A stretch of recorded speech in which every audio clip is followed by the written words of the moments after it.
యేసు ప్రభు వారు అన్ని కులాలకు దేవుడు. మీరు అనొచ్చు, కంసలోకి ఆయన ఎట్లా దేవుడండి? ఆయనే అంటాడు, నేను కంసాలి అగ్ని వంటి వాణ్ణి అని. సాకలోలకు ఎట్లా దేవుడండి? నేను సాకలి సబ్బు వంటి వాణ్ణి అంటాడు. రాజులకు ఎట్లా దేవుడండి? నేను రాజులకు రాజు. అయ్యా, బ్రాహ్మణులకు ఎట్లా దేవుడండి? యేసుక్రీస్తు ప్రధాన పూజారి, మన ప్రధాన యాజకుడు.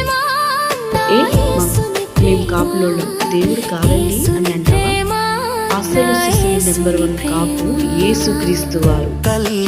అంటాడు కదా, నేను నాటిన ద్రాక్ష తోటను దివారాత్రులు కాపాడుచున్నాను, కాపు కాయుచున్నాను, కాపలా ఆయనే.